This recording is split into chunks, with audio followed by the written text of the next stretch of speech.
in Mexico. This now is from China of a different time period.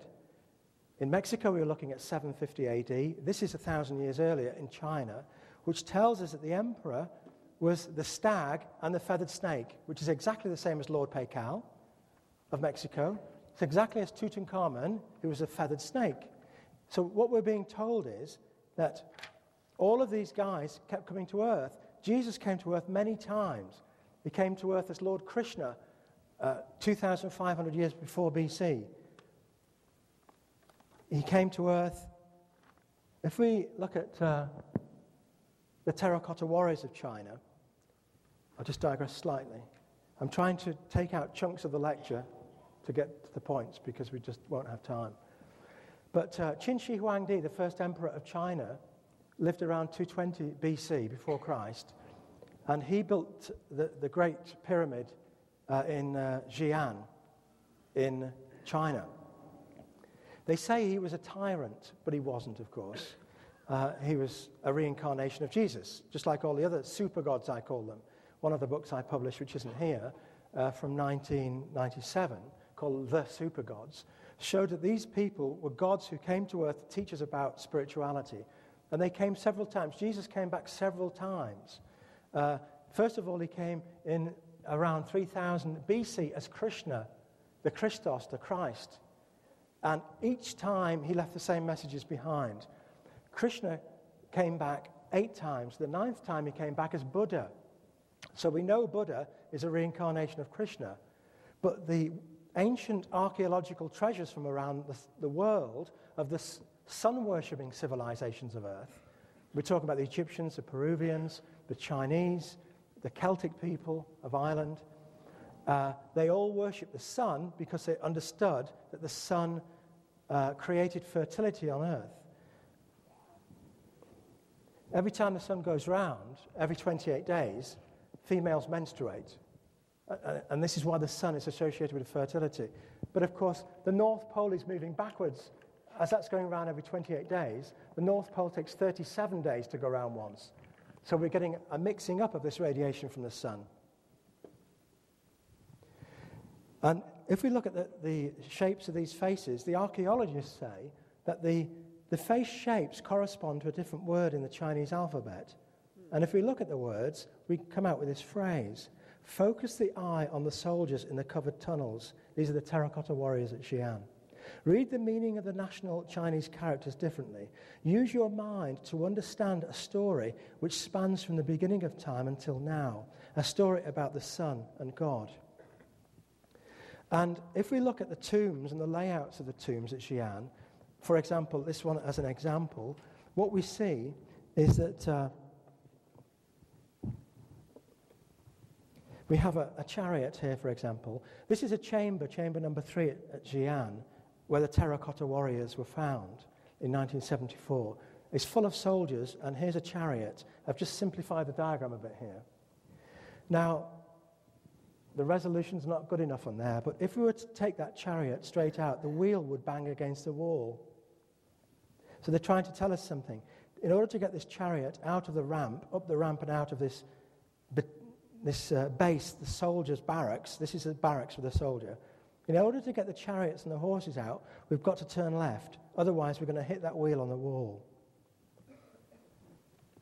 And they're trying to tell us, if we look at it full of soldiers now, here's there's 4 horses and a chariot here.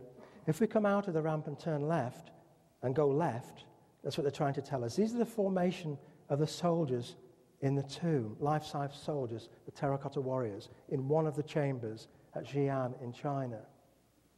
And if we try to make sense of that and reconcile it, what we see is 2, 3, 4, 0. 2, 3, 4, 0. There are 2 soldiers here, 3 soldiers there, 4 soldiers there, no soldiers here.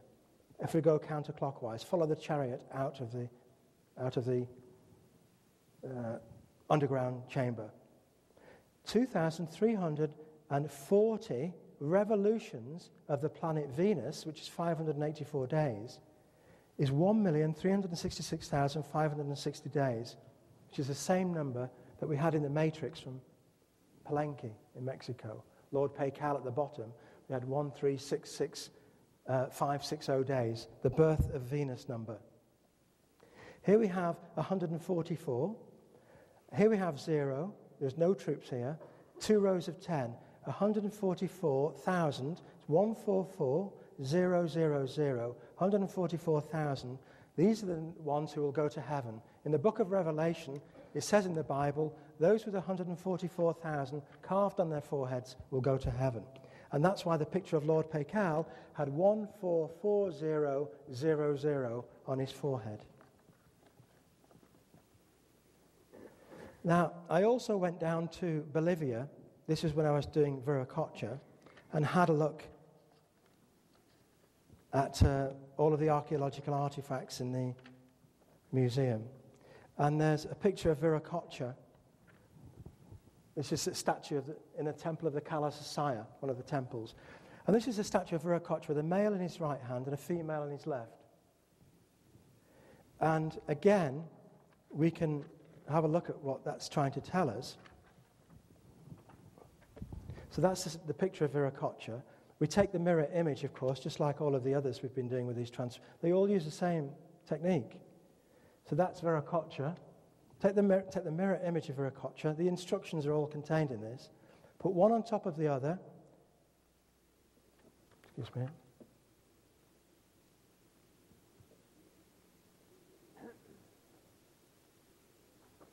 Okay, just a sec. Let's go back to that one. Viracocha has a picture of a male in his right hand, standing up, and a picture of a female upside down, facing downwards, going down. If we follow those instructions, this is from Tiwanaku, the gateway of the sun, a picture of Viracocha, the sun god. If we follow those, take a picture of the man, which is there. So we start off in that position. It says, take a picture of the man. And these are instructions. Then take the mirror image. That is the mirror image. Then turn the woman, that's the female, opposite the man. Have a look at the picture. Turn one into a female, the opposite of a man. It's now a mirror image. Turn the female upside down. Put the female on top of the male. And now we see Viracocha with his tongue out, which was the mark of the sun god, and one eye open.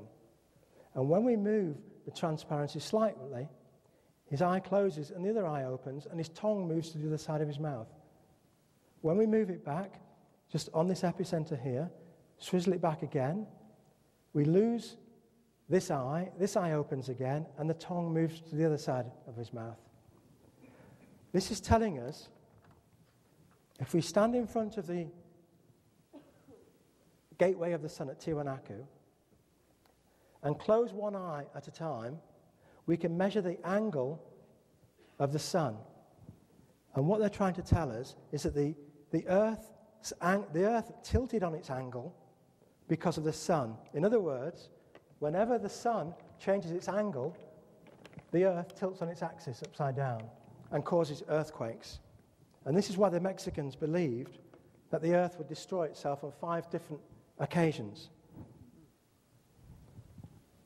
And we are now living in the 5th age of the sun. This is the sun shield of Monte Olban, which is in Mexico. Here we have 85 loops, 4 arrows, and 11 pendants.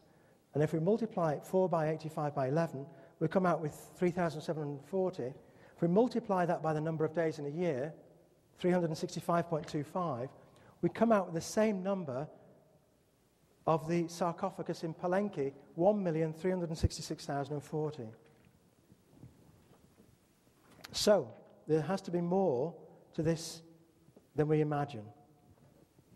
So, if we put them both together like this, to start off with, I call these pictures Maya transformers, because they transform into other pictures. And we put them upside down like this, we come out with a picture of the gateway of the sun at Tiwanaku.